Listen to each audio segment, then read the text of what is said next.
Watkins. My name is Dr. Boyce Watkins, and I'm here with my lovely wife, Dr. Alicia. How you doing today, babe?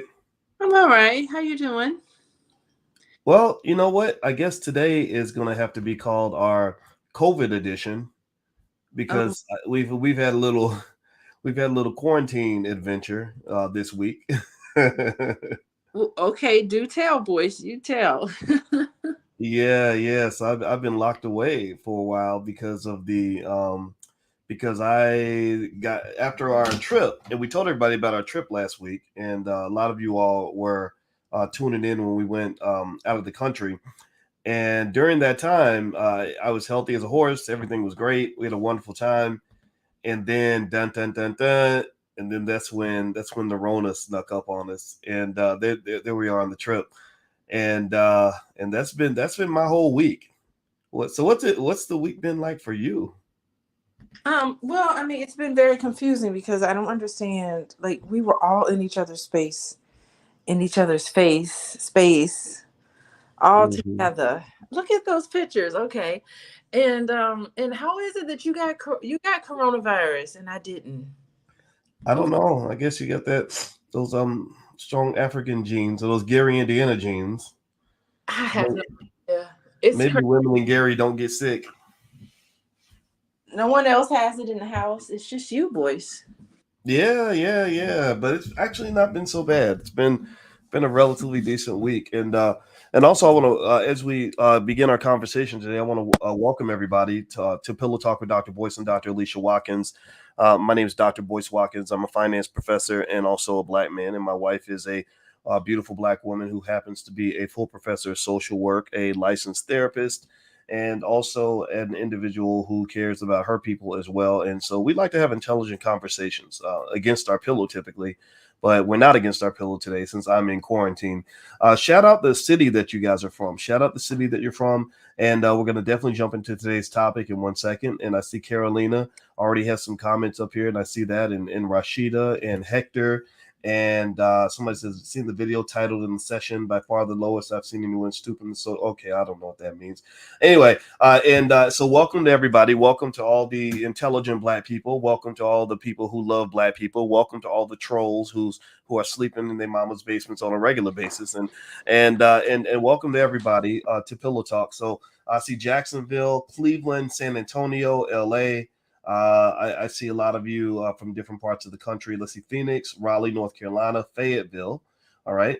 And let's hop into our topic. Hit the thumbs up button. Thumbs up, thumbs up, thumbs up. Okay, so how many of you saw this story with this woman who we'll give you some background on it. We did a little research on it, and apparently there was a sister who got so mad at her lying ass, cheating ass boyfriend that she decided that she was going to videotape herself throwing his dead mother's ashes into the river.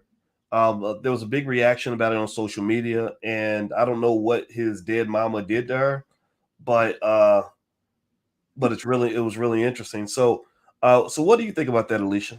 Yeah, well, the details are coming forth, and so what I've been seeing is that that video was not the actual video of her throwing his dead mother's ashes into the lake or whatever. It was just a reenactment. It wasn't actually her doing it because it actually happened, I think, a year ago, 2 years ago. She was arrested, and I guess someone went on TikTok. I don't know, Oh, and just really? So Okay. case, but it wasn't it actually happened, but it didn't happen like it did on the video. The video was fake or a reenactment. It's a reenactment of something that actually happened. And that's Wow. he was arrested. Who knew you could be arrested for that? I didn't know either, I and I did. and I want to ask you. My wife mentioned that she says it sounded like my audio was going in and out. Are you all able to hear me? Can you give me a yes in the chat if you can hear me? Okay. Can you hear me, babe? Are you able to hear me? All right. Yeah, I can hear you. It's just you were saying a couple of words and then it cut out. Oh, okay. Well, are my words coming through okay now? Yeah, it's going well now. Okay. Yeah, just give me a good yes. Let me know you guys can hear me. I don't want to be talking without the voice going through.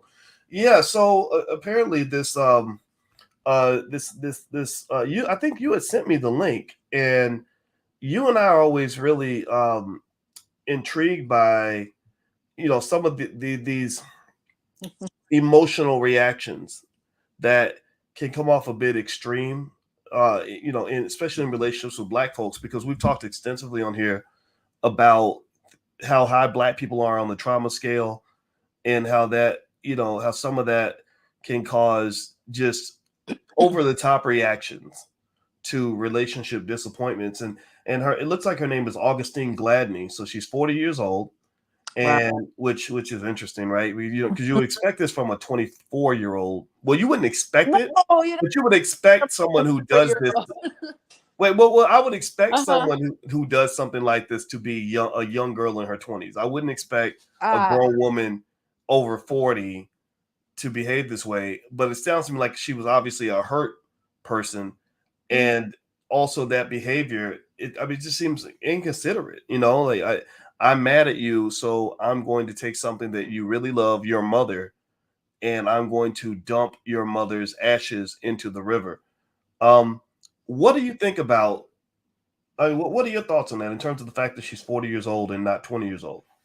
well, I mean, that's what happened. I mean, you mentioned trauma, and sometimes that's what happens when you're hurt, and your reaction to that hurt, it it it gets you triggered. And clearly, she was triggered and wasn't thinking clearly. That's what happens when you're triggered. Hence the definition of triggered. You go back to the age, and because what happens? Here's what happened. Okay, look. Let's just say her boyfriend cheated on her. What that means is that she was deceived. It means that she was probably lied to. It means that she, let's see, she was hurt, she was betrayed, she has these feelings. So a lot of us who feel that way, all normal people who aren't necessarily triggered by something like that, we feel that way. We know how to control our emotions. Most of us do. We'll cry about it. We may, a lot of couples come and see me to try to process what's happened. That's the adult way to deal with things. Maybe you're hurt. You might get upset. Sometimes you raise your voice. That's sort of like a normal reaction. Or you become curious. What happened? How come you felt like you needed to do this? What's the source of that? So there's an adult way of dealing with pain and rejection and hurt and frustration. There's an adult way to do it. But the problem is that when people are triggered, they're dealing with things in a way that's very childish. And you're doing and you're saying things that you normally wouldn't do or say. I don't want to make excuses for her, but I think that I'm just here to just try to explain why people who are triggered tend to do and say things they normally wouldn't do, because you go back to the age. It's funny you mentioned that she was 40. Well, just because you're 40 doesn't mean anything. If you've had past hurts and you didn't resolve a lot of those hurts, your mind goes right back to when you were 12 years old and you felt deceived by somebody. And those things were never ever resolved. And so you behave in a way of a 12-year-old. I don't even know, or a 12-year-old or a 2-year-old to that extent. And so she just snapped, and she was hurting, and she said, I'm going to hurt him, and he took it there, and I'm going to take it up to a whole nother notch. That's how some people react to things. And it's not race based. This isn't something that Black women do. I know, like, people come down on Black women. This is Black women. This is why Black women, whatever. It's what people do. And I'm sorry, I've seen couples from all sorts of genres, all sorts of backgrounds and categories, and people who are traumatized, and many of us are. So this is just a reaction to that. It's childish and immature, of course, but I'm not here to try to judge. I'm just going to be here to just kind of explain. Hmm. Yeah. Okay. Well, I'll say this. I don't know if it sounds judgmental or not, but I think that I'm okay with putting or imposing my value system on this idea that I don't understand personally why you would need to throw somebody's mother's ashes in the river because you're upset in a relationship. And I get it, in terms of why she did what she did. And I try to ask myself, if this were a man who, let's say, instead of throwing the mother's ashes off into the water, let's say it was a man who just punched her in the face. Society does not spend any time. No one spends any time saying, you know, did he punch her in the face because his feelings were hurt? Like, what led him to punch her in the face? Right? No, we don't do that. We say you beat a woman. There's a penalty for that, and whatever issue, whatever hurt feelings you had that caused you to hit that woman, you're gonna have to work that out on your own. You should have, somebody should have taught you how to put your feelings in check. Somebody should have taught you how to handle your emotions in a mature way. Now we're going to teach you a lesson that we don't care how mad you are. We don't care how unjust things are. We don't care how many convictions in the court of love that you feel like you deserve. The reality is that there are boundaries of acceptable behavior. Like you can't go in and decide, or because I felt betrayed, or because all of us have felt betrayed, all of us have had something taken from us. Whether you talk about somebody who was abandoned at the altar because somebody decided that they don't want to marry you. Well, they don't have to marry you. They never had to marry you. Or if you feel hurt because she decided she wanted a different man. A lot of men get mad because women choose a better man. Like there's a whole conversation on the internet scolding black women for having standards that are quote unquote too high. Like her standards are too high. Well, who the hell are you to tell her that her standards are too high? Those are her standards. It's her right to have. Wait, are you upset because you can't meet the standard? Is that why you feel the need to sit there and watch video after video where you attack a woman for having standards that are too high? That she should date a regular guy like me? Well, no, maybe she just doesn't want that, and it's her right to not want that. So, what my point is to say is that the thing that it made me interested in this whole story is that when I see stuff like this happen, I'm always curious, and that's why I always turn to you and ask your thoughts on it. Because you know the cycle set therapy and everything else. But I see all of this coming back to childhood. I see so much of this going back to.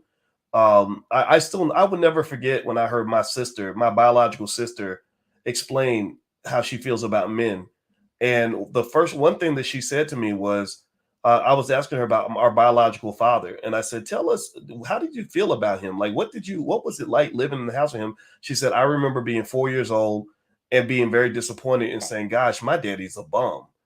And sure, nobody corrected that. Maybe there should have been an intervention at that point. Maybe he should have been there to say, "No, daddy's not a bum, baby. Let me take you to the park." I don't know, but I know that affected her ability to trust men for the rest of her life. So I believe millions of little girls, when that daddy's not there for whatever reason he's not there, I think that hurt and that pain comes out like crazy when the man that they love abandons them. Yeah, so you mentioned several things. Like one thing you mentioned is that you talked about the gendered response, that if a man did that, that it wouldn't have that outrage. I don't know. I'm trying to get to like what you're talking about with that, because she was arrested for that. I'm certain she probably faced criminal charges for what she did. I don't see anybody saying that what she did was okay because she was a woman. Like I didn't see, because I did read some of the comments, and I didn't see anybody say, "Oh, she's a woman, so it's okay." And if I don't know if there was any support for her behavior. And then I also, think that, I'm just curious about your gendered response here, because to me it just seems as if it was a terrible thing to do. And women people can do terrible things to each other. And if it's illegal, if a man puts his hands on you and he hits you, that's illegal. And if a woman takes your property and, like, dead mother's ashes, I don't know what the charges were. I didn't even know that was an actual crime, but it makes sense. You took your property and destroyed your property. Um, that's a crime. So I think that, things are just illegal. You should not have to do those things to each other. And I do a lot of work. I don't know, I got many hats, boys. One of my hats is, I'm uh program evaluator for a uh, domestic violence program, domestic violence agency in Chicago. And I come in and I do a lot of the evaluation. And part of that includes interviewing participants in the program. They're court ordered people, and there's a men's group and there's a women's group. So both of them in the eye of the court, and maybe you're talking about society, maybe you're talking about, I don't know what you're referring to, but that gendered response that you gave, I mean, there's just as many women in that group, in the women's group, as there are men in the men's group. And of course it looks different, but the lack of respect and the abuse, it occurs in both genders. And so that women's group has been growing, of course,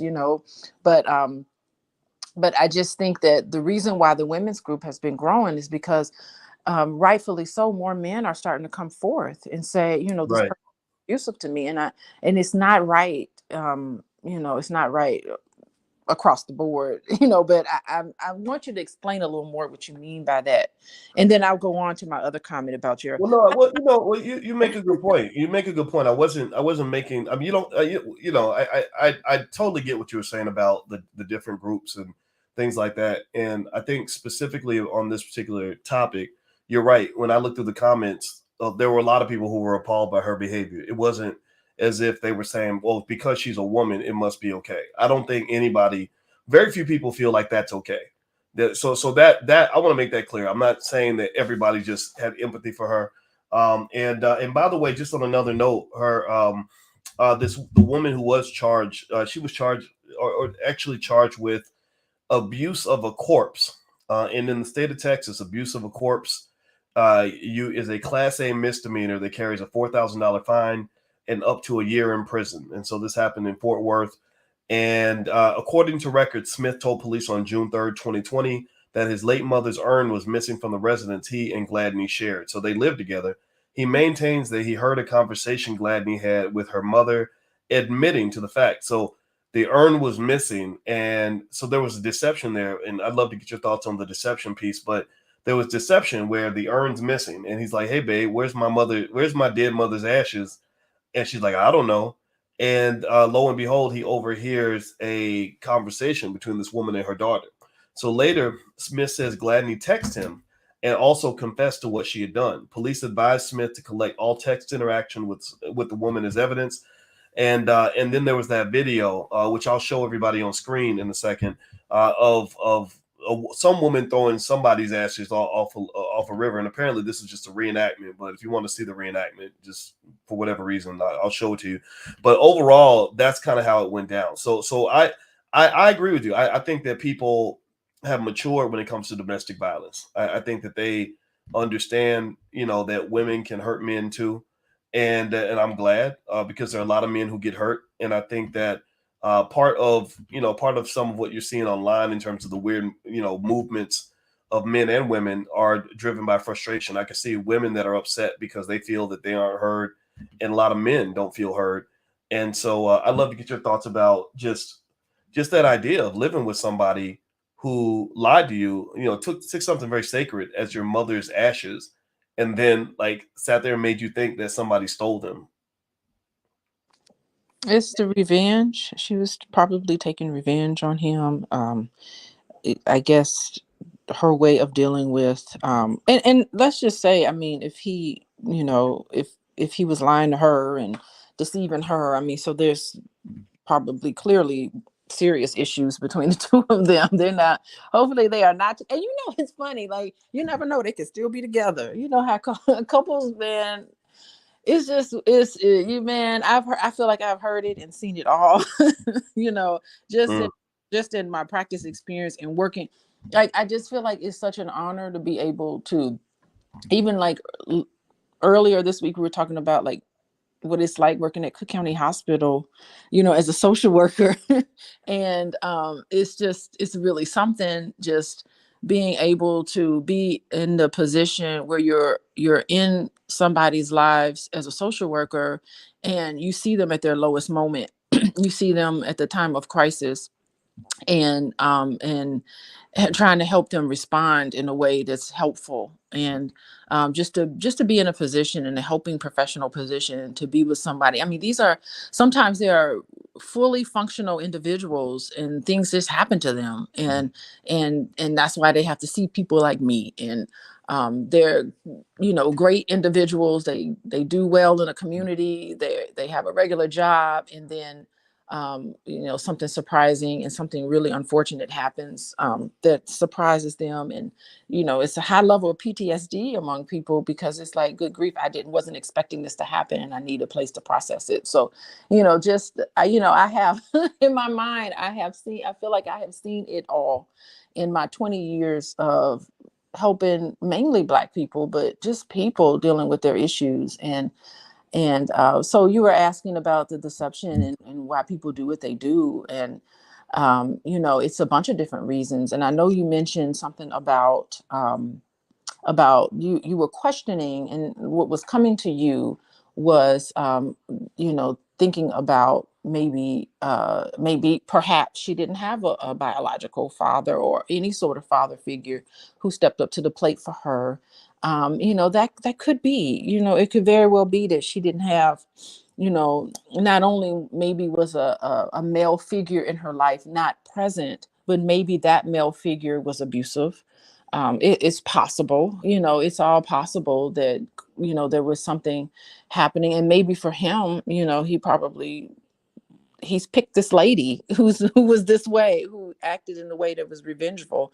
So, he also has some onus in the way he treated her. So there's plenty of disrespect happening between these two. And so, mhm, mhm. By the way, everybody, you're watching Pillow Talk with Dr. Boyce and Dr. Alicia Watkins. My name is Dr. Boyce Watkins, and my PhD is in finance. My wife's doctorate is in social work, and also she's a licensed therapist. And we're really interested in things like trauma and how trauma affects the drama that we see in our lives, the financial drama, and also the relationship drama in particular. And so what we did was we put together some snapshot templates, some easily digestible tips and information you can take in to get rid of the drama in your own life and the drama in your own family. If you go to boyceandalicia.com, we have lots of free resources. So whether you're trying to have a healthier relationship, we got you covered. Just go to boyceandalicia.com. If you want to actually have more money, anybody who wants to have more money, we got you covered. Go to boyceandalicia.com. I'm an expert on money. She's an expert on relationships. And also, we both extensively study trauma, the subconscious mind, and all the things that will help Black people live a better existence. And not just Black people, really all people, but we're both Black. So that's where we're going to start the conversation. So feel free to go to boyceandalicia.com. And also, Alicia sees clients on a regular basis, and her website is coachingwithdralicia.com. So if you'd like to learn more about her therapy business, feel free to go to coachingwithdralicia.com. She helps a lot of people. All right, so let me jump into something that I looked up, babe. I'm going to read this to you, and I want to get your thoughts on this. You ready? Go ahead. Mm-hmm. Okay, it's on marriage.com, and it says 10 ways to deal with disappointment in relationships. So here we go. I'm gonna start reading this to you. I'm gonna read about 3 or 4 of them to you, and then I want to get your thoughts. So feel free to take notes or respond to any point that you see. And I think this is important because I think that in life, one of the best things I can say my parents gave me is they told me in the very beginning of my life that the world does not revolve around you. Now, sure, maybe I should have gotten, in some areas, I feel like I didn't get the same amount of attention that some of my friends may have gotten that were maybe if they were an only child or in a different kind of household. But the benefit of knowing the world doesn't revolve around you is knowing that you can't throw a hissy fit and a temper tantrum every time somebody lets you down, or every time somebody doesn't give you what they think, what you think was owed to you, or that the world owes you something. And so even the world doesn't even owe you a good relationship, right? In my world, that was the world I grew up in. And so so here's some tips on how to deal with disappointment that they list here that maybe can help some of us. One is they said unrealistic or fantasy expectations can cause disappointment. In order to prevent expectations from leading you to feeling disappointment in your relationships, you can change your expectations. Um, they said terms like should be can create a lot of issues. Often when people disappoint you, it is because you have overlaid upon them your vision of how you think things should be. You think your partner should be a big romantic like the men you see on rom-com that you love to watch. when he doesn't display these characteristics, like bringing home a huge bouquet of long stem roses or whisking you off to a romantic weekend, you feel disappointment. But the reality is that you were viewing him through the lens of what these films were portraying as romance, and not through the realistic lens of who your spouse truly is. So what do you think about that in terms of just? I said I'd read multiple tips, but actually this first one looks like quite a bit. What do you think? Oh gosh, that is so true. It is almost like was it Jerry Maguire, that movie when they were just like, you complete me. Like, oh Mm, my God, that is so unrealistic. You're never supposed to have a relationship where someone's supposed to complete you. You complete me. I am nothing without you. That is like that is definitely so unrealistic in terms of um having these expectations. And it's so funny because I talk about it in my in that course that I've taught, and that's available for anybody. But that course on expectations in terms of getting married, and part of it is having, it's implied, like these implicit conversations need to be explicit what the reality is. And to have somebody to say like, you complete me, and I'm supposed to have a big bouquet of flowers to romance me, or for what a lot of men think is that, okay, when I come home from work, I want my wife to have dinner cooked with an apron on, because that's what you saw on television, or what you saw in movies, and how things should be. It's really just being real, and sitting down and having very very decisive conversations about, okay, what is our life going to look like? What are we going to look like every single day? And having that, not to say that you'll never get flowers, but why do you have to have them, and why does that have to be the case in relationships? Yeah, so it is a module that I teach in the preparing to be married course. Yeah, I love it. hmm. Well, one of the other things that they talk about is they said you should verbalize your expectations, and nobody's a mind reader, and Yeah. your partner cannot know what you expect from them unless you tell them. Bingo. Like, it's almost it's so funny how I'm just like, not only that, like, why can't you just know what I mean? Why can't you just read my mind and just all of a sudden assume? And so we kind of think that because we fall in love with somebody, and we have so much in common, he's supposed to know what I want. I'm just like, many times I'm just like, I can't read your mind. What is it that you want from me? Tell me exactly what it is. And yeah, it's that again, making things explicit. And it's nice when you're first dating, because you're noticing all of these similarities, and you have, there's neurological things happening in the brain when you fall in love with someone, and you're just like, we are the same, we complete each other, and you have these ideas. And then you're it's unrealistic to think that someone is supposed to read your mind. And it's so interesting because you brought up the fact that you didn't get the attention that you felt that you needed. And I don't want to talk necessarily about you, but I want to say that when people grow up in a family where they didn't get the attention that they needed, and they didn't get the love that they needed, they sometimes internalize that, and they start to feel that they're unworthy.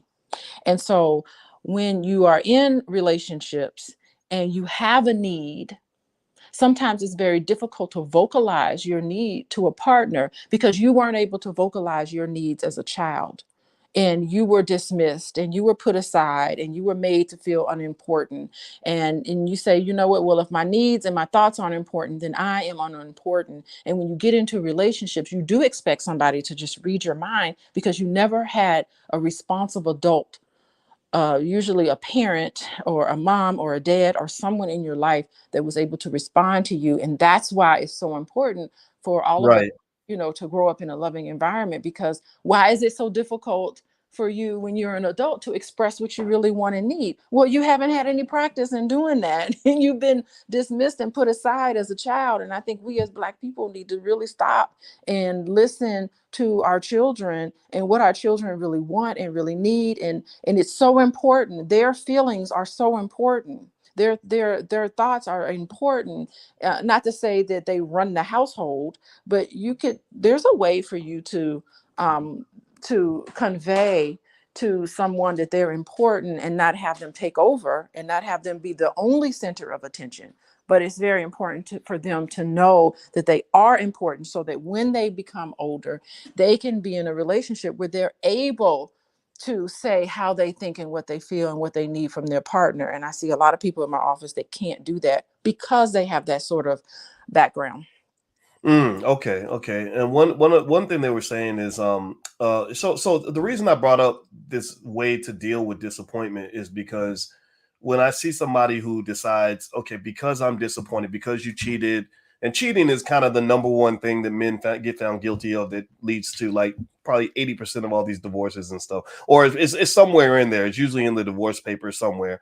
You know, and I think that it's but I think you can include that in the category of all the different areas where people, whenever somebody acts out in a relationship, when a man acts out, when a woman acts out, it seems to me that a lot of times it's because the partner did something that they did not like, right? You know, you may not have cheated on me, but maybe you disappointed me in some other way, got on my nerves, did something I didn't like, and there are appropriate ways to handle things. There are boundaries, and one of the things that I think is important is anybody who wants to stay out of jail and not ruin your life or not end up in crazy toxic situations is you have to find a set of coping mechanisms.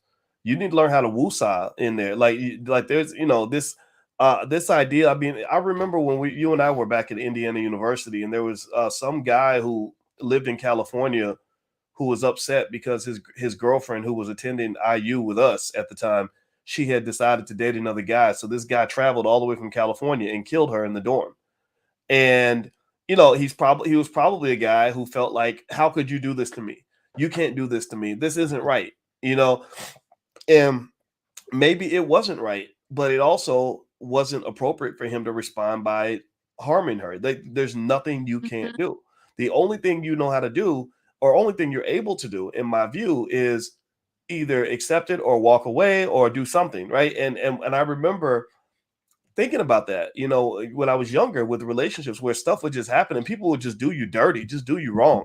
And I do business all the time with lots of people to this day. And you've seen it up close where I did a deal with somebody. I did everything I was supposed to do, paid them tens of thousands of dollars or whatever.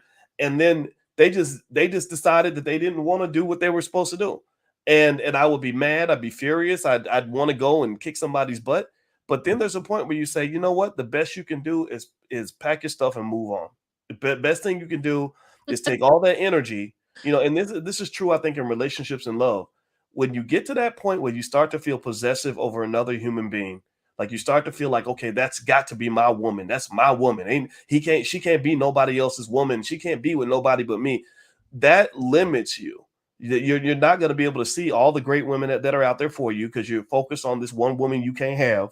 And the best thing you can do, in my view, is find some way to take that energy. I'm talking from personal experience here in terms of what I had to consciously learn how to do is, and you got to take that energy and pour all that energy into getting as far away from that situation as you can, moving on as fast as you can, getting as Mhm. far away from that person as you can, and moving as quick as you can to the whatever next good situation that God has in store for you, because that sort of resentment, bitter, stuck behavior, you are blocking every blessing that the universe has in store for you.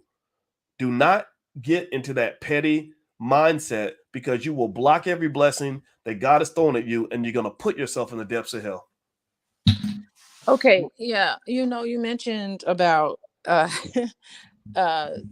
sometimes business deals that you were involved in that didn't work out the way they should. And I'm not to, I don't want to sometimes unfortunate things happen to us. And part of that whole process is to look back and say there were red flags in there that I missed. There's been a lot of times where I've been like, "Boys, I told you." Like, what did I miss? What is it? It's being able to have that sort of ability because people tell you who they are. They always tell you who they are. And what is Maya Angelou said, you must believe them when they tell you who you are. Little Yep. girl. And you know, you can't not tell who you are. And so it's that trustworthy behavior. When you see that, like, that's them telling you who they are. They're just somebody that you can't trust. And so when you're in a business deal, of course you can be blindsided by things, but you look back on that and say, golly, there were red flags that I missed, that this person did me wrong. I gave them a chance. And you know, sometimes it takes a little bit of discernment. And then you have to say, God, why did I miss that? You know, that's what I always do. When some people, there have been people who've done me wrong or whatever, and I'm not going to kill them or do something awful to them. You know what? Actually, it's mentioned. You said move on. When people do me wrong, I really do pray for them. I pray. I want them to have, because I want to forgive them. Like, I try to get into forgiveness where I'm just like, okay, I'm going to pray for them. I wish them the best and in life moving forward. And they're out of my, and I'm thankful, always thankful. Okay, this person showed me who they are. I'm going to believe them, and I'm going to first reflect on that experience and say, what did I miss? What is it that I missed? What did I miss? You know, to process it. And then second, I'm like, you know what, goodbye to you in this situation. I wish you well. And I Well, always do that in those situations. Hmm. by the way, everybody, if you could hit the thumbs up button, thumbs up, thumbs up, thumbs up, share, subscribe. You're listening to Pillow Talk with Dr. Boyce and Dr. Alicia Watkins. My name is Dr. Boyce Watkins, and I am a financial scholar. My wife is a social work professor, and we like to help people. We love helping our community. And if you want to know secrets to a drama-free life or ways to deal with the trauma in your life so that you can have the success that you want in your life, in your relationships, in your finances, and everything in between, there are free resources at boyceandalicia.com. So feel free to go there and get on the email list. We want you to be smarter. And we also know that you can't build anything in your life if you've got drama everywhere. If you're fighting with your partner, if you're fighting with your cousin, if you're fighting with yourself, if you haven't overcome some of the issues that you've had. Kendrick Lamar in his last album did a great job of expressing the fact that Black people, a lot of us need therapy. And so we want to help with that. So if you guys want to have an interest in any resources that can be of support to you, feel free to go to boyceandalicia.com. So let me jump in and add to the point that you just made, babe. I want to throw in something. I don't have any formal degrees in relationship stuff, so I need everybody to know that sometimes I end up just being a guy who I come in with Uncle Boyce mode, which some might think it sounds like I'm talking out of the side of my ass, but so you can take it with a grain of salt. But one of the things I can tell you is this: one thing that I know very well is I know investments. I probably have, I don't even know how many hundreds and hundreds of investments I have at any given time. I'm constantly investing. Financial theory and investing theory is something that I have taught college students since 1993. And I thought deeply about the things that we go through in life, but I thought about it in a financial standpoint. A lot of the things that I learned about risk affects how we view life. When you go into a relationship, you are taking a risk. Am I wrong or am I right? Give me a yes in the chat if you all understand what I'm saying. Because you talked about red flags, and I think that's a great way to segue into risk. When you talk about red flags, what you're saying is that there were some risks there. There were some sharks in the water that I should have paid closer attention to. And now that some of this stuff has come to bite me later on, I'm now looking back and saying, "Oh my God, how could I miss that?" Or "Whoa, that was messed up," or "I should have noticed that." Right. So in general in your life, there are very few investments you're going to make that are more important than your investments in relationships, your investments in people. Seriously, I've invested millions of dollars before, but I can tell you that there's no investment I've ever made that's been more impactful than the investments I've made in terms of who I choose to have around me, how I choose my friends, how I chose my wife. I have a process, and the process I use to decide whether or not I want to take a chance on marrying Alicia isn't that much different from the way I might decide if I want to go into a certain business, because marriage is a business. It's a legal contract. There's financial implications, all of it, right? So Oh, and love is not enough. Love is not enough to marry somebody. yeah, love is not enough. Love ain't enough. It ain't A nice necessary. booty ain't enough. Good sex ain't enough. It's necessary. It is necessary, but it is not enough. All that stuff matters, and you can enjoy all the spoils of the relationship, but if you the only thing, if you choosing your partner based on one set of criteria, just on what they look like, are you asking for trouble? And one of the things I know about investments is that when it comes to investing in risk, is you have the knowns, the unknowns, and the unknown unknowns. So if you are deciding to make an investment in another person and you're not investing money, you're investing something much more valuable than money. You're investing your life. You're investing, you're not investing dollar bills, you are investing your mental health. You're not investing something that's going to appear in your bank account. You're investing your physical health. You're investing so it's time. You can't get the time back. You spend 5 years with a loser. Well, you can't go back and get that time back, no matter how much you cry about it. And what I've noticed is that when it comes to the risk, you have the knowns, the unknowns, and then you have the unknown unknowns. And the third category, the unknown unknowns, that's the biggest category of risk that there is. There's the stuff there's the red flags you see, right? And if you're smart, you'll take some time. I talked to a good friend of mine the other day who another brother who's in, he's in his 40s and he's a good guy, he's smart, he's an engineer. And we were talking about, he said, hey man, I met this great woman that I really like and I'm really digging her. He said, I think I met the one. And I was like, really, man, let me, tell me about her. And he told me she was 38 years old, and which defeats that whole bullshit theory about women over 35 being worthless or leftovers, all that nonsense. Like that's all stupid. Because I can tell you as a man, when I was 40, I could have dated women under 35. I had women of all ages that were interested in me. I didn't want to date a 22-year-old knucklehead. I didn't want to date a woman who who was watching cartoons when I was in graduate school. I didn't want to, seriously, I didn't want that, and me and him laughed about that. I say, hey man, I said, isn't that funny that there are people that literally have been telling people that nobody wants a woman over 35. I said, I got to a point where I refuse to date a woman under 35. Like I refuse. I was like, no, you got to prove to me. No. So anyway, put that all to the side. So we're having this conversation about this great woman. And here's one of the things that he said that was really smart. He said, man, I tried a different approach. I said, what was your different approach? He said, I took 8 months to get to know her before I ever visited her even one time. He said, I noticed that my blind spot is that if I meet a woman and she's gorgeous, I instantly am attracted to her. I said, yeah, because there's a whole bunch of psychological theories that basically say that love is it is like a drug. It literally distorts your reality. And when you are attracted to somebody and you have lust to a woman and she's looking good in that dress, you overlook almost everything. All the red flags that are screaming like red flag, you can't see them because you high. You literally are on that dope. You like God, like these endorphins have attacked your brain to the point where your whole reality is distorted. So he said, I spent 8 months getting to know her before I ever met her in person. And I think that's so important because that deals with that first layer of investing. When I said the knowns, the unknowns, and the unknown unknowns, a lot of people don't even have the knowns in terms of assessing the risk of their relationship because you didn't even take time to get to know that person. They met you on Tuesday and they're in your bed on Saturday. What the hell you think gonna happen? You ain't even taking the time to even know what the red flags might be because you're too busy trying to figure out how good the sex is gonna be.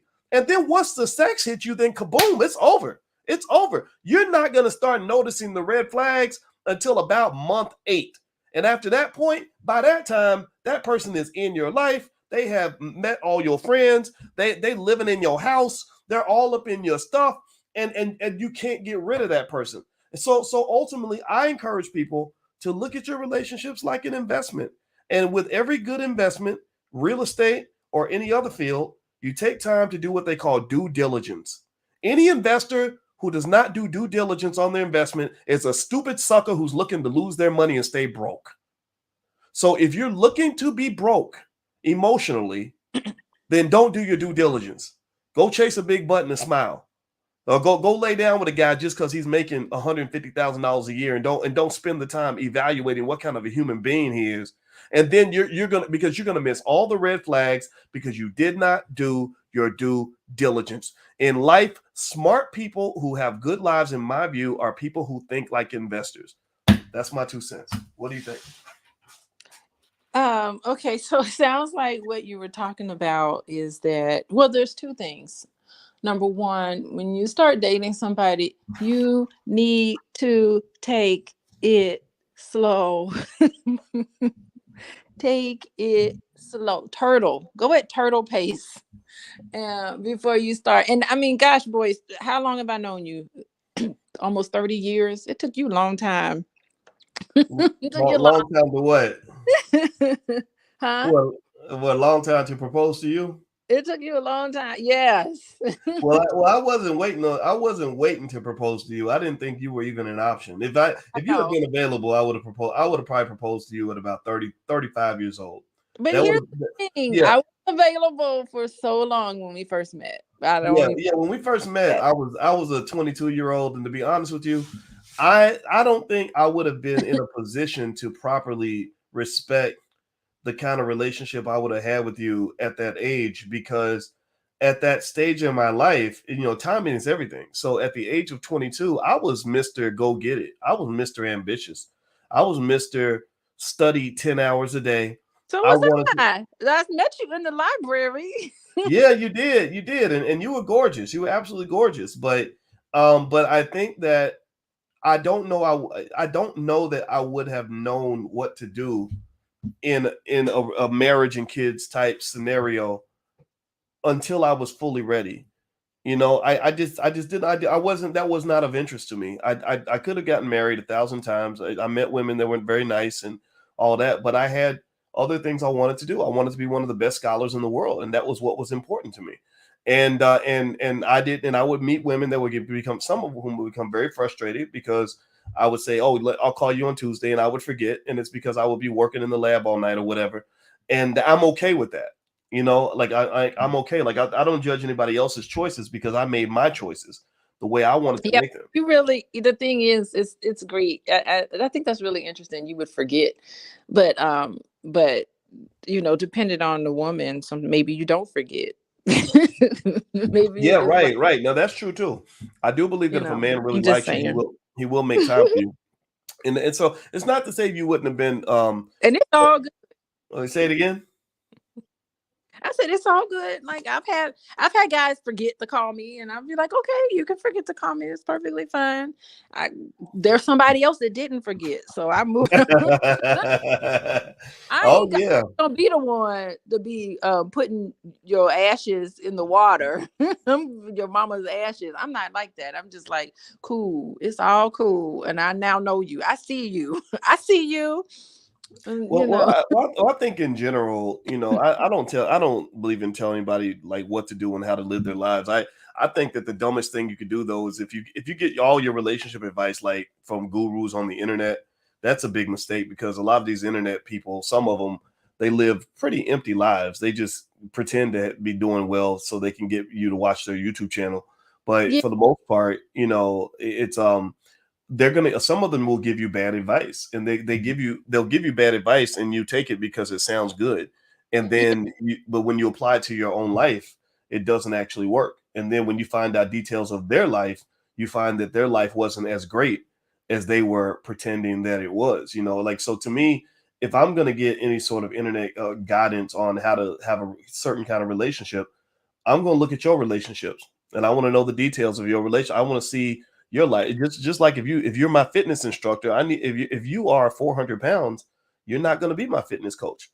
And I really think that overall that's the interesting thing that I see in terms of of choices. I've always felt that people should just make their own choice, but yeah. consider. It's so funny. I just wanted to, because before you move on to another point, I just want to say, like, um it's awful what you're saying about all of the internet gurus, and they have no credentials. They have like not studied, and it's awful because there's so many excellent professional practitioners who do great work and can give so much to society. It's just that we just aren't seen as much, and we don't have we don't have the ability to be have that shock value, to do these kind of outrageous things. It's really unfortunate that the exciting people and the people who get like all the attention are sometimes damaged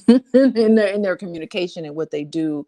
And all of us who are sitting here doing the work, the real work, the professional work, we're all kind of like putting our hands to our forehead, like, oh my gosh. Well, what you got to think about? Well, first of all, why don't you look up while I make this statement? Why don't you look up and name a couple people who are good, so that we can really support them instead of just talking about the fact that they're out there. I think that we can consciously mention them, and maybe that could be something we could do in every conversation is mention some people out here that are doing good work. I know Tia Brown does great work with Ready Set Grow Therapy, and one of the things I'll say is that the part of the interesting thing about the Black community and the way in relationships are discussed in the Black communities, you got to remember you're literally looking at a community that's just you're looking at the ashes of dead bodies everywhere.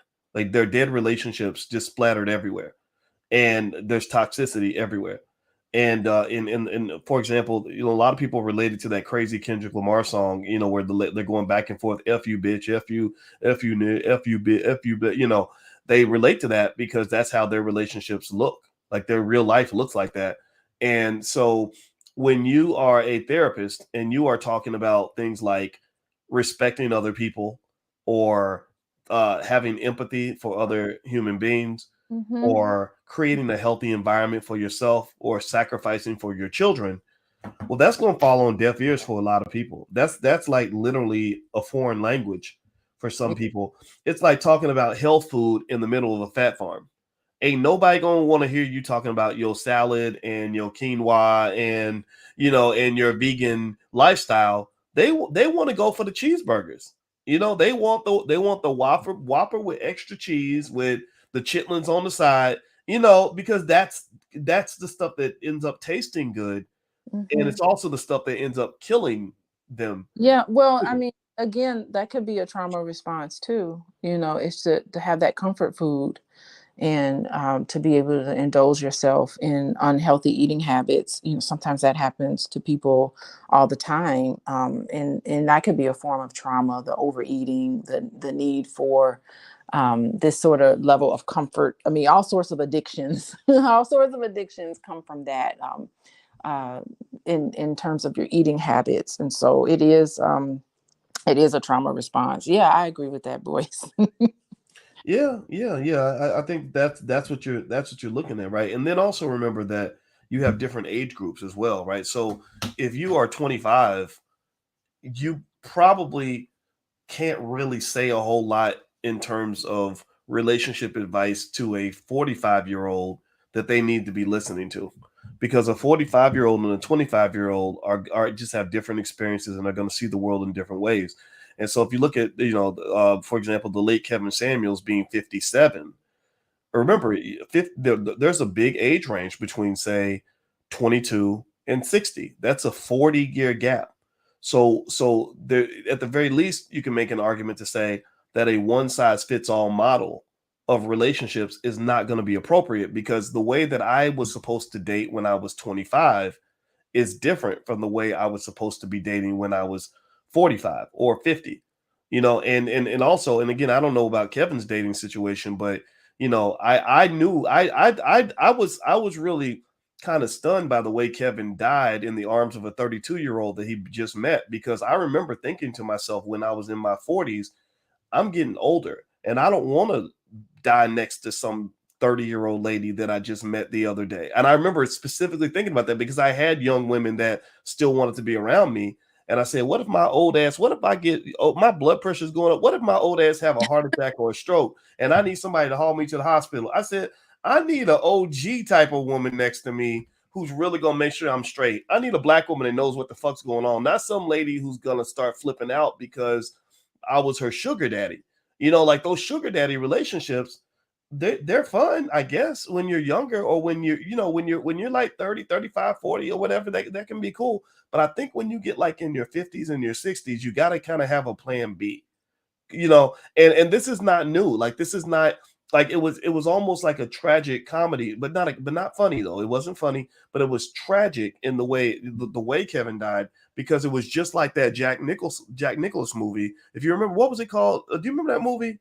It's good. As good as it gets. Mm-hmm. Mm-hmm. Yeah, where he was like the older guy who's like, why would I, let somebody put the noose around me? I'm rich, so I'm gonna run around with young, beautiful women, and just change women like I change my underwear. And he was living that life, and he didn't want to settle down with a woman that was closer to his own age, because he thought any woman over 35 was gross, right? But yet he was like 60, and then Yeah. one day, yeah, and then one day he has a heart attack, and Yeah. he. I Oh, think go ahead. I think you're right, and I think his own ability. It's his own ability to. I think a lot of people have a hard time embracing the fact that they're getting older, and that's why a lot of individuals, women and men, feel like they have to attach themselves to youth because they have a difficult time coming to terms with their own progression in terms of age. And I think that's wrong. I think that you should embrace, however or whatever age you are, you should embrace that, because there's wisdom that comes to being older. Those gray hairs can give you can give you wisdom, and it's something that you're an elder to, to speak, and you have all this lived experience, and I think it makes you extra special. Not to say that when you're younger it's terrible. Younger individuals, there's benefits to being younger, but there's also benefits to being older. And so I don't want to get into the ageism thing, but I think it's just like some people have a very difficult time coming to terms with getting older. And and part of it is society, because we talked about gender. A lot of it is put on society, that men are demonized in our society in a lot of different ways, because there's a lot of women, just like the urn the urn situation that we're talking about now. Women do a lot of awful things too, but it also it comes back to how we look at people who are up in age, and do we see them as somebody with wisdom and to be respected in our community, or do we just only think youth is what's important? And that's something for us to take a look at. Yeah. Hmm. Yeah, well, I think that's an interesting point you make, because I think that definitely when we talk about the way we view women, the idea that we think younger women are more valuable because they're physically younger and more attractive in certain ways, that right there is a little bit interesting, because that's, I mean, that type of beauty is fleeting, and it's almost like, it makes women into almost like disposable napkins, that, okay, you're good till you're about 30, 31, 32, 33, and then at that point we start looking for a younger model, and we just kind of recycle out. And I think that that's kind of a huge waste in terms of seeing, the overall value that a good woman can bring to your life. And I would say that, at the same time, though, I think that there is space for people to be free, to be honest about what works for them and what they truly want, right? So I would not necessarily fault them. Like, if you showed me a 50 something year old man who says, "Look, I like dating the young women, and this is why," I'm not one to sit here and say, "Oh, what's wrong with you? That's so stupid. How could you be attracted to that?" I get it. I understand, what you might be feeling, and I respect it. I just would encourage men to not do things because that's what everybody else is doing. Like, I think that's the part about, some of these the this cliques or cohorts or groups, or manosphere type spaces, is that a lot of these men don't know who the hell they are. They're not thinking strategically, because you're thinking like a mob, you're thinking like a group, you're just literally trying to fit in, right, to what everybody else is saying. And I'm gonna tell you, some of these guru people that have you fitting into a cult, they're Mm. not going to be there for you when Mhm. their horrible advice has messed up your life, or when you have, trying to be Mr. Macho Man, have thrown away the best woman that you ever met, because you're trying to go chase a, some hot thing down the street. They're not going to be there for you as you try to repair your life, or you're trying to find the peace and happiness that's going to really work for you. And I think that's the part that I would challenge men on is I see a lot of groupthink and I see a lot of simple-minded think. You know, like when you have hard and fast rules, like just some of the things that would just come out about things that people would say about single mothers, absolutely insane. You know, so you're literally going to eliminate every single woman you meet who has children. And number one, you got children yourself. You know, let's not forget that. Number two, you might have had a single mother.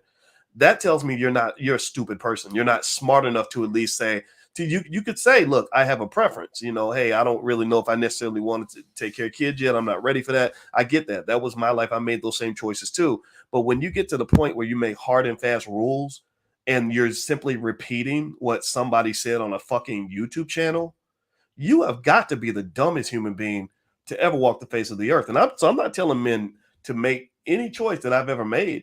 I'm just saying don't be stupid and don't be a follower.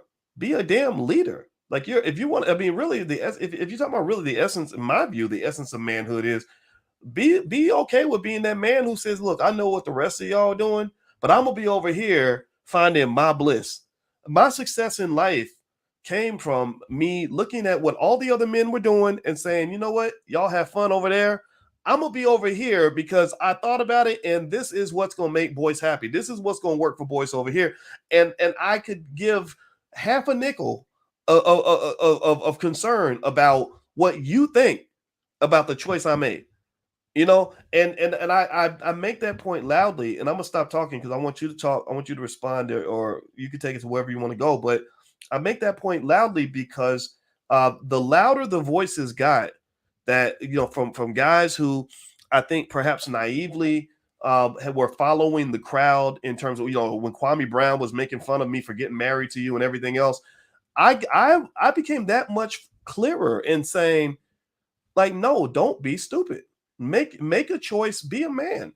Learn how to make your own decisions. Stop following the crowd. There's nothing I have less respect for than a man who cannot formulate his own ideas and his own perspective and his own philosophy. When you say something to me, and I know that the reason you're saying it is because you heard Kevin Samuel say it on a YouTube channel, that tells me you haven't thought at all about what's going to work for you as a man, which means you're going to be just like 10,000 other men that I have known throughout the years who all did what everybody else was doing and ended up in a ditch. Don't end up in a ditch. I mean, or at least if you do end up in a ditch, make sure it's the ditch that you chose and you're not going into a ditch just because you saw everybody else was doing it. So go ahead, babe. What are you going to say? Yeah, you're talking about that herd mentality. And when someone comes from a certain group because they all say the same thing. It's almost like they're programmed to speak the same thing and to say the same thing. They all have that same, their comments are all the same. They'll say something like, it could be different people, but the comments will be exactly the same. And that's how you know they come from that herd mentality. And I mean, that's just how it is. I mean, there's a lot of people that have they're just comfortable in a group, and they're not going to do any better than the people in that group. Yeah, so that's sad. And I think that especially when it gets into this negative space, and when you start to take an entire group of people like women, and you just put them into a category, and you say that they're less than, and you have contempt for them. And I know I've spoken about Kevin Samuels quite publicly, and of course privately, about the psychological abuse that the people who called his show, what they endured. And that's what it is. It's abusive. It's not helpful. And so I think that rest in peace, to him and his family. But I hope that it can be, now our conversation can really be more constructive, and hopefully voices like ours and some other voices that want to kind of, instead of being divisive between the genders, can can be more unionized, because you can't categorize someone just based on their background. I know we talked about this, that there's many different situations and many different family structures that impact how you live your life. And you can't just say, oh, you're doing this because you're a single mother, or you're doing this because you are over 35. Like, to put people in categories like that is really demeaning. And Mm. so multiple reasons why people do what they're doing. So I'm glad you brought that up, boys. Good job. Good job, boys. Oh, well, thank you. I appreciate it. Well, you Yeah. know what? I'll say this. I think, I see some questions in the chat or comments, and Mm-hmm. someone mentioned Kevin Samuels, and they said, I don't understand why Kevin Samuels is such a threat. And I wouldn't say that Kevin was a threat. Kevin was a very intelligent commentator who had a very persuasive voice. And what I really wish I could have helped him do was have some balance with that voice. I think that you could make your point about what you believe you should do as a man without making black women the kicking, the whipping, the poster child of every opinion that you have, and then to speak as if there's nothing wrong with us as men. That literally every single problem that happens in every single relationship that involves a black woman is because modern women don't listen, modern women don't do this right, they don't do that right. And a lot of people have debated me on that, and I because I listen to the brothers, I listen, and we talk about it, and they say no, doc, he talked about men too, he criticized men too, he tore some man up on the show. And I said, yeah, but I want you to go and do this experiment. Here's the experiment I want y'all to do. I want you to go to Kevin Samuels YouTube channel, and actually we can do it right now. Let me see if I can find it. I don't know if anybody's doing any content on it. They should use this channel. I mean, it's a multi-million-dollar asset. A lot of people don't don't know this, but it's a very valuable asset. I mean, it's getting millions of views, so he was probably making a ton of money from it. And I want you to look at the last, say, 10 to 15 videos on that channel, last 10 to 15 thumbnails. And if he were talking about men and women equally, half the thumbnails would have a man on them where he's criticizing men, and half the thumbnails would have a woman on it where he's criticizing women. So let's look at the page. I want to make my point here. So let me show you. Let's pop it open. I don't even know. I haven't even looked at this yet. So for all I know, I could end up being wrong about this. All right. So let's look. First title: Modern women are. What? Can you hear me? Yeah, I can hear. You know you're not wrong. No. Actually, I haven't looked at this yet, so I could end up being wrong. Modern women are a party of one. That's the last video that he did before he passed. Rest in peace.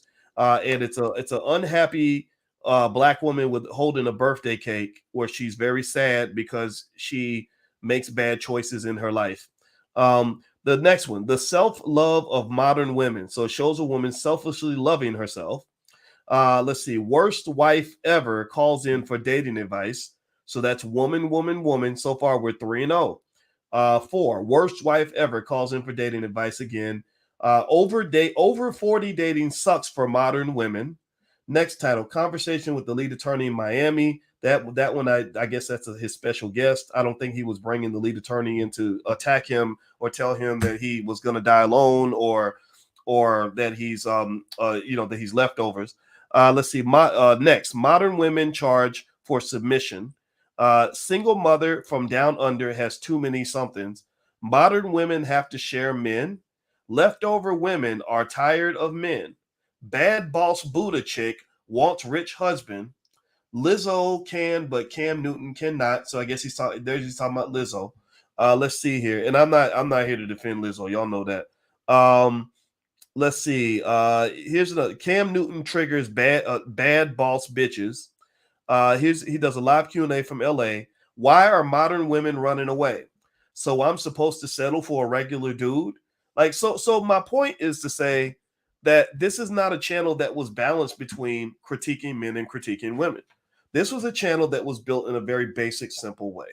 The simple model is we're going to post up every week some image of the black woman or maybe we'll pick some woman that I can beat up on camera, and everybody can sit in the back and cheer me on as I explain that these are the people that are the reason that the men in my group can't get a girlfriend or can't get the woman that they want or have problems with their baby's mamas, right? It's because her standards are too high. She wants to have it all. She's incredibly selfish. She's messing up her relationships, right? And I'm not saying these things aren't true, right? These things do happen in relationships, but I'm like, where's the critique of the men?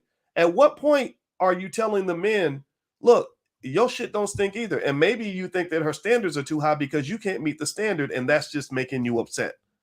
So I don't understand why that's. I mean, the worst I can think that would happen from what I just said, babe, is that there's gonna be people, because I've seen some of the weird guys. Like there's some weird guy who has, his name is O'Shea Jackson, but I know the real O'Shea Jackson. I know Ice Cube. So I'm wondering I wonder if O'Shea has his own real name or if he's got to go steal other men's names or something. But I'm sure, there are guys like that who will come back, and because they get very emotional in their defense of whatever they believe in, they think I'm attacking what they're saying. I'm not attacking it. I'm saying just be a man. I'm saying be a man and understand that part of being a man means looking at all sides of the issue. If somebody just simply gets you to be a cheerleader as they're beating up on whatever you've chosen as your selected scapegoat to help you escape accountability for the reasons that you're coming up short, then to me that's no different from those feminists who say men are the reasons for all their problems. It becomes you just become the bigger bitch. That's it. Literally, like when you're yelling and you're out screaming women and saying it's your fault and you're the reason that why this and you're the reason why that. And we're holding these women accountable, but you ain't holding yourself accountable, right? But we got to hold these women accountable. Why? That's what my thing. That's what real men, like the men I know who are living their lives or whatever, are looking at this and they're like, why in the world? Like that, well, we got to hold these women accountable. It's like, why? Like, if a woman is making bad choices and her standards are too high, then let her live over that. Let her make her choices. Yeah. Why is it your job to hold everybody else accountable, but ain't not one conversation in there that I saw, not one thumbnail was about holding men accountable and saying, this is where you're coming up short too. Yeah, and when I look at that, it really makes me say it. It's sad to see because a lot of these men are so injured, and I that's all I see. I see men who have been injured. I see that a lot of healing needs to take place with people who gravitate towards such negativity and one-sidedness in the conversation. I didn't see. I can't necessarily disagree too much with a lot of what Kevin Samuels, has said. I mean, of course, you can always find, Black women or people, whatever, doing some things that are less than ideal.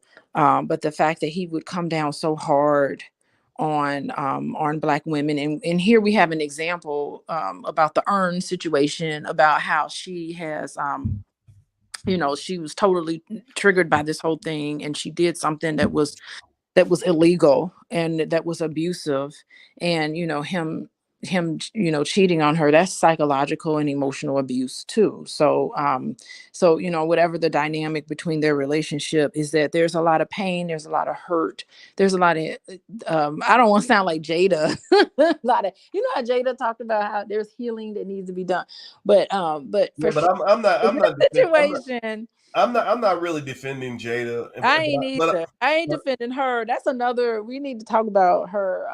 She did a Red Table Talk. That was interesting stuff there. But I just see so much injury, and to be able to just become popular off of the denigration of Black women. I don't know. Like, I feel like Black women, we have it really hard, and Black men do too, but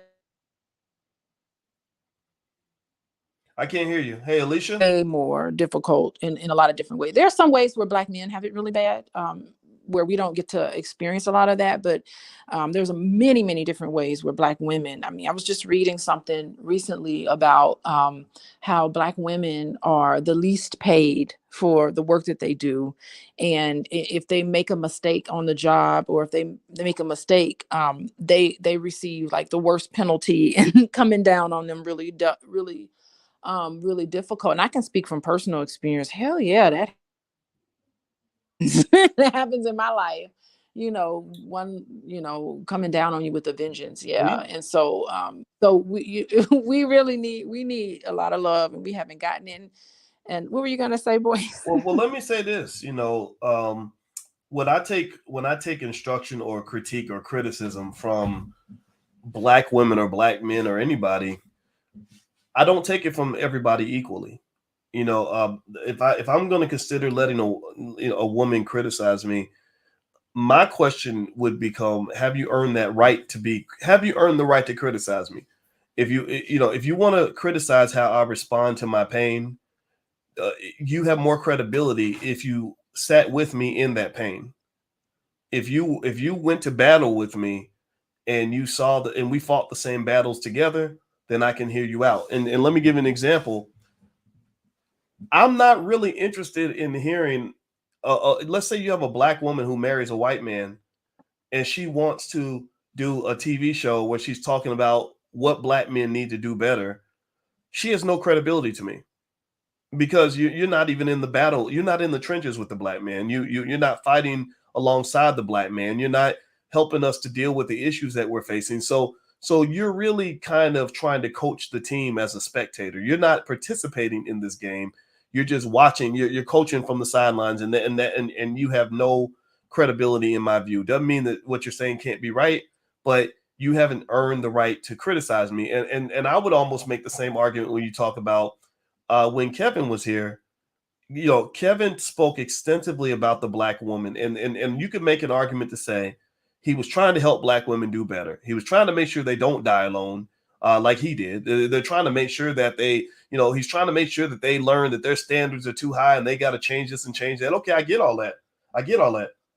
But to me, if you are going that hard to correct black women because you feel it's your job to correct them, you're not exploiting them for profit. You're not, let's assume that you're not trying to use them to get views on a YouTube show. Then my question is, when you are on your deathbed, are you laying next to a black woman? Or were you laying next to Hortensia Cortez or whoever that lady is? Because she wasn't no African American woman. She was not black. So how in the hell are you telling me you're preparing black women for what they need to do to impress high value black men for marriage and all these other things? And you're not married to a black woman. You're not really, it doesn't appear that you're dating a black woman. It doesn't appear you have a solid relationship with a black woman. It sounds like you're laying down with ladies you met 24 hours ago who might be hookers, who are not even black. That unfortunately, the reality is that undermines your credibility quite a bit, because I would never, ever, ever let a black woman who only lays down with white men tell black men how we need to change our behavior. I would never allow that. And so if I'm not going to allow it from a woman, I'm not going to allow it from a man. Yeah. And I think that's what the community sees, and I think that's a point that needs to be made. Yeah, and even so,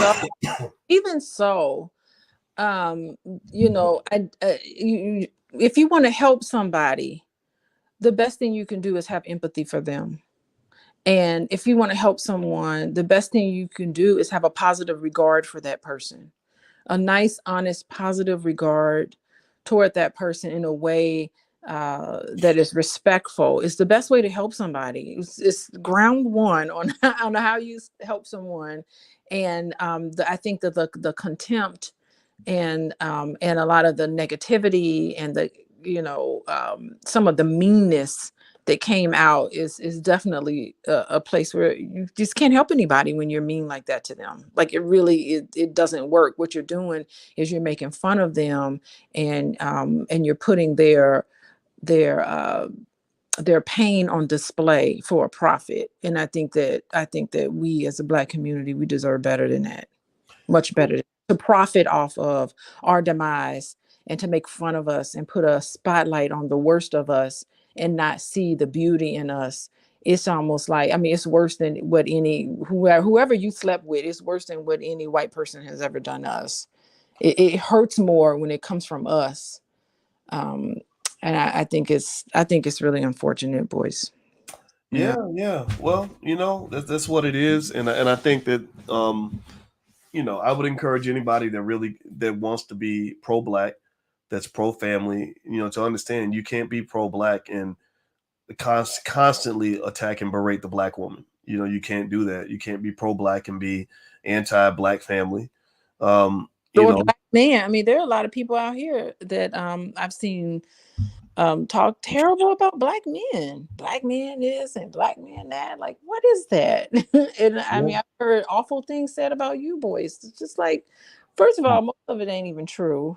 And half of it is just um it's just mean. I don't know what to say. It's just mean. It's just mean. Well, that comes with the territory. Yeah. Like every now and then I get the flare ups. The Kwame Brown types and others that become obsessed with what I'm doing, and that's really just people seeing what you're doing and they want to, I guess, imitate it or have a piece of it or whatever. And I guess that's life. And it's easy for me to just continue to be me and continue to do what I'm doing because I just truly don't care. And one thing I've learned about the internet over time is that it's a place where a lot of the toxic energy tends to come out because it's nothing for somebody to just hop in the chat and make a crazy comment real quick or make a stupid comment or say something, say you're fat or you're ugly or you're Yeah, stupid. it's like, say it to me in my face. Say it to my face. They ain't gonna say it to your face. Right. Or actually what I've done actually though, what I've done actually where, very few people take me up on it is when Kwame Brown, for example, had so much to say about our wedding and he had a lot to say about you, never met me or whatever. And then, you have these weak little guys using words like simp when 90% of them are simps anyway. So what I did was I reached out to him. I said, I know you're 7 feet tall and I'm not, but I would have no problem coming up to you and looking you right in the eye and having a man-to-man conversation. And we've appeared since then. We've had 2 or 3 events where we've both been invited at the same time. And each time they always ask me, they said, so are you okay? What if he's in the room when you're there? And I'm like, well, I have no problem looking another man in the eye and talking to him directly, but I'm not going to chit chat over the internet like a little teenage girl. Like I'm not doing that. Because I'm a grown man. Like, and as a grown man, it's like I will sit down with you. If you have an issue with me, then sit down, look me in my eye, and tell me what the issue is so we can figure this out as men. I'm not caught up in the rah-rah of the internet. The internet is a place where you have a lot of people who never got respect in the real world, who suddenly are feeling like they're important people because they got 10,000 subscribers on the YouTube channel. And I see past all of that. I'm a professor. I analyze everything. I can break stuff down to a microcosmic level. So ultimately, all this is just a bunch of hoopla and a bunch of nonsense.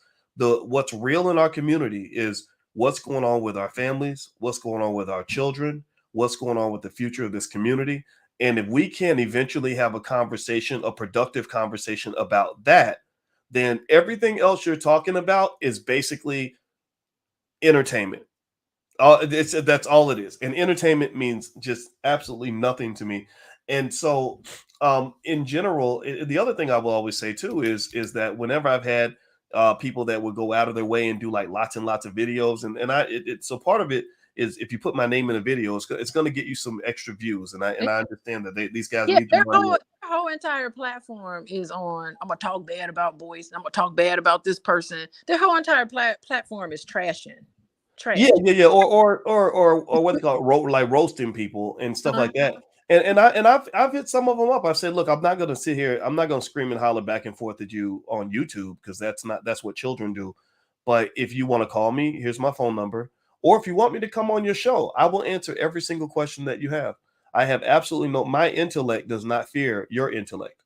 Like there's nothing you're not going to outsmart me. You're not going to trick me with some trick questions. No, you come to me, especially if you have a nice big platform. Sure, you can ask as many hostile questions as you want, and I will answer every single one of them. And what happens is that when people get challenged like that, they tend to kind of shrivel up. They tend to walk away, or they'll just go back and they'll just make another video because the entertainment is what's getting their rent paid. And I think that that's fine. So I'm not really concerned about so much people saying things on the internet because every time somebody says something bad, there's somebody that says something good, and it all kind of balances itself out. I would encourage anybody out here that's like doing your thing. One thing you can learn from this is just keep being you, keep moving. If you just keep it moving and you just let people know, look, I'm gonna be the same person on Monday and Tuesday and Wednesday as I was on Thursday, Friday, Saturday, then eventually every single hater you'll ever have in your life walks away, and they usually find something else to do. You know, and if you look at the track record, I've had crazy attacks. I mean, I'm talking about videos with hundreds of thousands of views.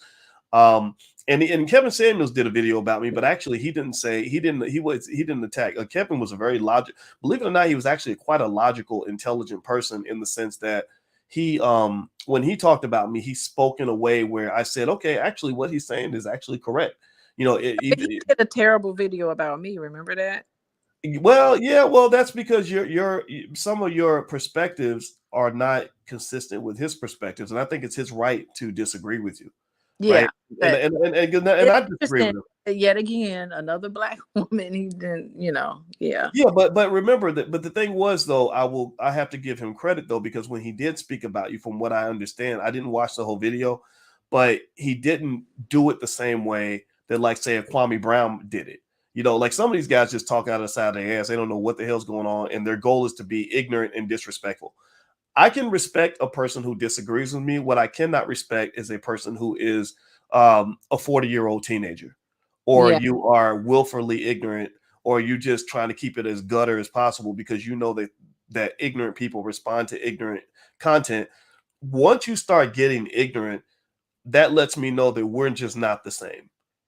You know, like okay, go do what ignorant people do, get your little YouTube views, make your little money. God bless you. Maybe one day you'll be on the BET Awards. I'm not trying to get on the BET Awards. I'm trying to actually have conversations that lead us to understand the world a little bit better and to have better lives for Black people. Because remember, a lot of these people that act all crazy, they are unhappy as shit. They are Yeah. miserable people. I don't want to be miserable like you. Like whatever chaotic, vile nonsense that just came out of your mouth tells me that you must be really hurting on the inside. Like when somebody is really toxic like that, and literally they're spewing poison out of their mouth every time they talk, that means that they're walking around with poison inside their bodies that they're spewing out onto the world. I don't want to be full of poison. What am I going to do? Out poison you? I'm not trying to do that. Yeah, there's someone in the chat, SD and H99. They made a comment. Maybe one day we'll be able to profit off creative, innovative stuff over gender wars and celeb gossip. Perhaps. Of that. Well, there's really good stuff being done in the Black community. It just doesn't Yeah. get as much attention as the toxic stuff. But like right now, for example, down at the Black House in Atlanta, I was gonna go down there this week, and you and I should have both went down if I didn't have my little COVID thing. But they had this great like 4-day like homecoming at the Black House, and it was full of Black people who want to love each other and help each other, and they're doing projects together. I cannot wait to go to Atlanta and get involved they're making movies down there. They're building a Black-owned film industry, and I just that excites the heck out of me. Like that. Mm-hmm. So when I think about the stuff that really gets me going and gets me passionate, I'm thinking about that. All the things that represent seeds of possibility for the Black community. I love that. Everything that represents division and civil war and nigga, you ain't this and all that. Tearing it down. Yeah. Yeah, that stuff that's like, no, we have enough of that. Yeah, I don't even care about any of that. like I'm tired of that, man. I want to be part of the healthy side of the Black community, the side that's winning. I don't want to be hanging out trying to argue with losers all day. Who wants to do that? So that's my I love it. What you say, babe? I said, I love what you're saying. Yeah, more positivity. We're going to have a fun summer, boys. I can't believe you have COVID. This is like so crazy. How Yeah. What? Possible? I was all in your face. I We know. were like, I know. We were smooching. I told you to have my COVID with me. We're on our anniversary trip and we were smooching. We were smooching all the way up until when you got sick. Well, how did you didn't even really get sick? You're kind of. We went for a run. Like we've been doing stuff. I just hate that. The fact that I have COVID? I know. I miss you. You're like, we're apart. I can't even hardly sleep at night. Yeah. I haven't had a spouse in a week now. It's kind of weird. I like to have my wife back. This ain't right. This is not right. Now I'm gonna be like, I'm not even taking my own advice. I'm not being the COVID protocol, did they allow conjugal visits? There's no how does this happen? I can't even, and I'm so used to like I didn't realize how I'm so used to touching you constantly just because, and then to be in a space where I can't touch you, or I have to socially distance like that. That is very awkward and very weird. But For sure. hopefully we'll be better soon. So anyway, you betcha says happy anniversary and thank you very much. We appreciate it. And I don't have any much else to say today. We started off with our topic for today, but then as y'all know, we take the conversation wherever we need to take it. So thank you all for listening to Pillow Talk with Dr. Boyce and Dr. Alicia Watkins. And I see Lene's in the building, by the way. Lene Javette. What? Yes. In the chat. What's up? Yeah. The awesome Lene Javette. And Lene's got her Black Power conference coming up. I wish I could put the URL on the screen, but I don't have it. But I'll bring it up next time. And so anyway, shout out to Lene. We love you. She's a great friend and a great person. So if you all could, please hit the thumbs up button. Thumbs up, share, subscribe. Also, you can go to boyceandalicia.com if you'd like some free resources on the drama-free lifestyle. Lene, if you want to put your URL in the chat, I can actually pop it up on the screen so everybody can see it. She's got 29 speakers for her conference, which is an absolutely epic undertaking. Lene is just diligent like that. And also Alicia's website. I want to give you guys her information so you can follow her on Instagram. It is coachingwithdralicia.com. Alicia sees clients on a regular basis, and also she teaches a lot of classes on how to deal with your problems in your relationship. So if you've got a relationship that's kind of driving you crazy, then I encourage you to fix it, because unhealthy relationships are very costly emotionally, financially, and otherwise. And so I encourage you to make the investment in your family by getting the help that's out there. The solution is out there. Don't try to do it all by yourself. All right, guys. Well, please have a wonderful day, and God bless you. And it was great hanging out with you. And thank you, DDS, again for moderating the chat. I respect you so much, brother, for holding it down. You will always appreciate it. And of course, I also want to say thank you to my lovely wife. I appreciate you as well. Thank you, baby. Yes, thanks for inviting me on. I love these pillow talks personally because I get to talk to you. I know, absolutely. I'm with you. Undivided attention. I love it. Ma'am. Yes, ma'am. So next time we'll be against the real pillow. I look forward to that. Yes. All right. Well, everybody have a wonderful night, and God bless you. It was real, and we shall speak to you soon. Take care now. Bye-bye.